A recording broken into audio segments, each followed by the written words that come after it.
In the affluent foothills of Cottonwood Heights, Utah, the Johnson-Gledhill family inhabited a world of suburban stability. The home on Silverbuck Drive, valued at over $1 million, offered panoramic views of the Wasatch Mountains, a fitting backdrop for a family built on military service. Matthew Johnson was a 20-year veteran of the Utah National Guard, a man whose life was defined by discipline and duty. His wife, Jennifer Gledhill, was a former Air Force crew commander, equally capable and intelligent. Together they were raising 3 young children, presenting a picture of partnership to the outside world. But the structure of their marriage was fragile, and behind the closed doors of their beautiful home, the foundation was cracking. The weekend of September 20th, 2024, was intended to provide the couple with space. They sent their 3 children to stay with Jennifer's parents, hoping that a quiet house might ease the tensions of their failing marriage and pending divorce. Instead, the emptiness of the home seemed to amplify the conflict between them. According to Jennifer's initial statements to police, the evening took an unexpected turn when they shared a bottle of whiskey and ended up in bed. But the temporary intimacy was shattered when Matthew confronted his wife about an affair he had discovered. The argument that followed was explosive, leaving a residue of anger that would carry into the next morning. When Matthew Johnson failed to report for duty at Camp Williams on September 21st, it marked the first time in 2 decades that he had not shown up. For a man of his commitment, the absence was a glaring anomaly.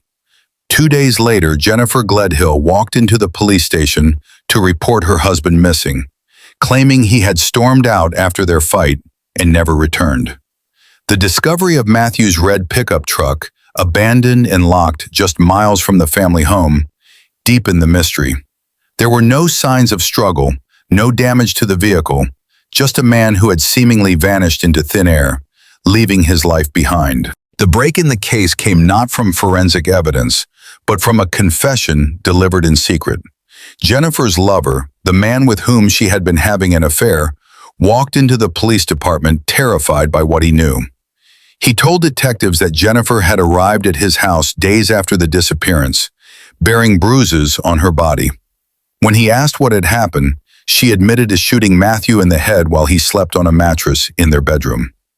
The lover, fearing for his own safety and stunned by the admission, began recording their subsequent conversations, capturing Jennifer's own words as evidence against her. The details of the disposal were almost too disturbing to process. Jennifer allegedly told the informant that she placed Matthew's body into a hard plastic rooftop cargo carrier, the kind used for family vacations. She slid the container down the stairs of her own home, loaded it into the family's Chrysler Pacifica minivan, and drove north. Police would later track her phone's GPS data along that route, leading them to a remote area where they discovered the plastic carrier floating in a creek. It tested positive for Matthew Johnson's blood. Nearby, they found a mattress and pillows wrapped in a rug, the very bed where Matthew had been killed, dumped in the wilderness like refuse. When investigators finally searched the home on Silverbuck Drive, the master bedroom told the story the walls tried to hide. Beneath the bed, a large circular stain on the carpet was confirmed to be Matthew's blood. Additional blood was found on the bed frame slats, but someone had attempted to erase the evidence. The walls had been cleaned with bleach, and carpet cleaning supplies were left out, as if the task had been interrupted. Neighbors provided a crucial piece of the puzzle. They had seen Jennifer's parents, Thomas and Rosalie Gledhill, at the house after midnight on September 24th, cleaning. The days leading up to the murder revealed a woman under pressure. Text messages recovered by investigators showed that Jennifer had contacted her father with an urgent request. "I need $13,000 by Friday." The Friday in question was September 20th, the day Matthew was last seen alive.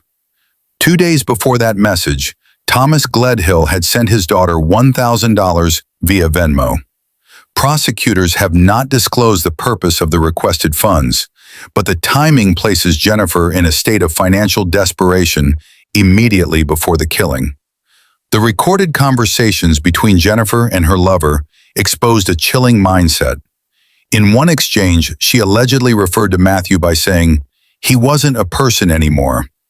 In another, she compared herself to the Queen of Hearts from Alice in Wonderland, expressing a desire to rid the world of those she considered unworthy.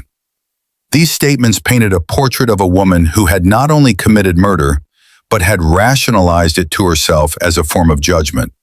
She saw herself as the arbiter of who deserved to live. Jennifer Gledhill was arrested on October 2, 2024, and charged with first-degree murder. She entered a plea of not guilty. Her parents were also arrested, accused of helping their daughter clean the crime scene and hiding the murder weapon, a Glock 19X, whose box was later found at their home, wrapped in a child's onesie. The case has moved through the courts with brief hearings throughout 2025 and is expected to proceed toward trial in early 2026. Meanwhile, despite extensive searches by police and over 100 volunteers from Matthew's National Guard unit, his body has never been recovered. The mountains of Utah hold their secrets tightly. Search teams have combed reservoirs, forests, and remote green spaces from Salt Lake City to the Idaho border, but Matthew Johnson has not been brought home. His family waits. His children grow up without him.